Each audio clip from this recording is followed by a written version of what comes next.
আমরা আইতাছি। আরে উঠে চলো লেভেল হয়ে যাই। ঠিক আছে স্যার। স্যার আপনি কি ওখানে কাগজ টোকান? ল্যাবে চলো। একটা চালুকে লাস্টটা চেক করো। লাস্ট চেক করবো মানে? আমি ডাক্তারের লাস্ট আনছি। সালুকে আজকে কিন্তু আমি খালি হাতে যাব না। বর্ধমান আমি কি তোমাকে কখনো খালি হাতে পাঠিয়েছি? তোমরা যাও, আমি তোমাকে ফোন দিতেছি। দয়া আর অভিজিৎ চলো, আমরা কুকুর দিয়ে তদন্ত লাগাই। ঠিক আছে স্যার, সবাইকে তো দেখতেছি। আমার সারিকা কই? ওই দেখ তো সারিকা ল্যাবের ভিতরে ভ্যান চলায়। সারিকা ভ্যান থেকে নামো, কুকুর দিয়ে তদন্ত করা লাগবে। না না লাস্ট দেখে রাখবে, তোমরা যাও। কি রে কুত্তাম লগায় নাকি লিগা? কুত্তার 10 টাকা রুটি খাওয়াইছি আমি, তোমার লগে দেবো? আচ্ছা টেয়া নাই দেখা, সমস্যা নাই, রাইতে একটা ডাই নইব।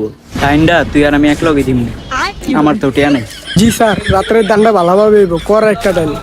ওইখানে চলো ভালো মতন খুঁজি, দেখি কিছু ক্লু পাই কিনা। চলেন স্যার, দেখি ওইখানে কোনো ক্লু পাই নাকি।